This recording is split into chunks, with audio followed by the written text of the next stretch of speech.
Hey visibility hackers! Today we're talking about planning your greatest webinar. As the saying goes, if you fail to plan, you're just planning on failing.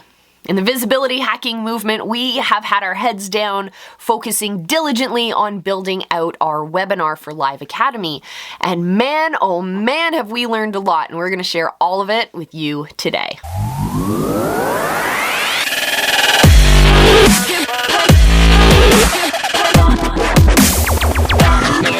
I'm Coach Molle from visibilityhacking.com, and in this video I'm going to share with you the one thing you must have in your webinar. The 2 secrets that marketers usually forget. And at the end of the video we're going to talk about how to get the party started. If you want all this information and more, stay tuned. The first thing you absolutely must have before you get into the process of building out your webinar is understanding what your core offer is, what your offer stack is, and all of what goes into what you're actually selling. This means you know your core offer, you know all the tools you're giving out, you know all the bonuses you're giving out, you know what the next steps are for your people as well. Because if you don't understand what you're actually selling people at the end of your webinar, it's going to be impossible to create a cohesive event that will connect to the pieces that you're actually teaching them at the beginning. You want to make sure that that process, that journey for them to go from learning these secrets or these tips that you're going to share with them in the training section of the webinar, you have to make sure that they are connected to what you're actually selling at the end. There is a beautiful art to webinars because there are webinars where people just go on to teach. Then there are webinars where they teach, and at the end, they sell. And the really best webinars, you can't tell that they're actually selling. It's beautiful. I love it. So in order for any of that success to happen, you have to know what you're actually selling people. And so I recommend writing down what your offer stack is. What is your core offer and what is the price? What are the tools and the bonuses and all of the extra add-ons that are being put into that program? Why are they there as well? That's the secret that a lot of people forget to do, is they'll create this beautiful stack because they've seen someone else create tools that are similar, but they don't know why they are important in that stack. So if you've seen our video before, I'll link it above, where we talk about why we create certain bonuses and why we create certain tools to help people overcome their 3 main objections, their internal, their external, and their vehicle objections. That is why we create tools and bonuses. So check that video out. I will see you once you're done checking that one out.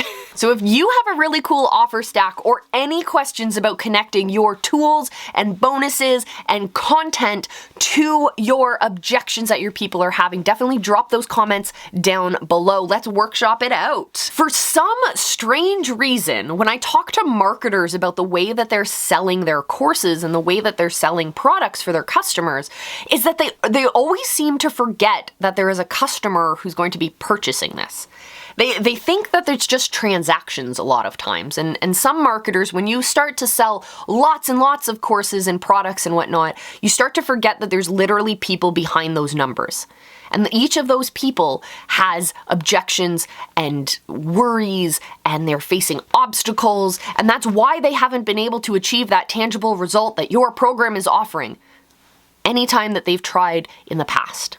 So it's your job as a marketer and as a course designer to understand who your people are and what are those objections and pain points that they have either experienced in the past or that they're currently experiencing now.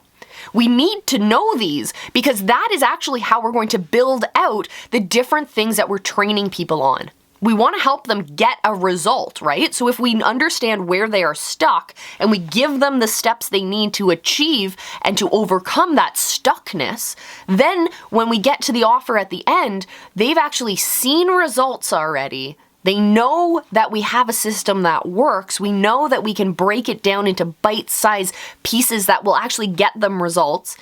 They're going to be a lot more likely to purchase from you at the end of that webinar. But you have to understand who they are. The first few iterations of the webinars that I was designing didn't keep this in mind at all. I was trying to walk in as a teacher, and I created my webinar in a sequential order, saying this is what they're going to need to know in order to achieve these results, but it was so disconnected from what I was selling at the end because it wasn't actually rooted in the actual objections our people are having. A webinar is a long-form sales process that's going to get people from a place of not knowing who you are and not knowing what you can do to a place of being pretty much throwing their credit cards at the screen saying, take my money, take my money. It's a wonderful thing. Another wonderful thing is joining us here on the channel. Just hit that subscribe button. Join us, become a visibility hacker. When I talk about getting the party started, what I mean is it's not just bringing people into your webinar, but actually giving your viewers something to get excited about. When you show up to a party, two things can happen. You either open that door and everyone's sitting on the couches and they're not really talking to each other and it's kind of boring and there's this like bad vibe that happens. Or you can open that door to the party and everyone's having a fantastic time. Of course, you're going to be more inclined to have a good time yourself if that party's already getting excited. So there's different ways that we do this, from the music we use in our webinar, in our waiting room, all the way up to the most important part that we're going to talk about right now, and that is sharing stories and testimonials. Before you get to the phase of your business where you're creating your webinar, you want to make sure that you have results. You've been able to work with maybe a beta group, or you've had previous clients in the past, that you have testimonials and you have tangible results from them. This way, when you're going through your webinar, you can sprinkle in all of these lovely success stories so that your viewers know, yes, there's an objection, there's a place to overcome that objection, and now there's results of people who have done just the same thing. People who I, the viewer, can relate to. People who have had those same objections and now they are on the other side better than they were when they started.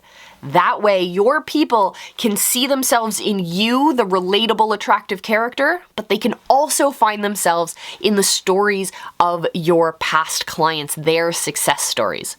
It's really, really powerful to see what happens when you add these in and when you take them away from the exact same webinar. We did this test and the drop-off rate was skyrocketing when we didn't have any of those success stories involved. And this is for two different reasons. One, because you are now seen not as the influential authority, because you haven't actually gotten people results.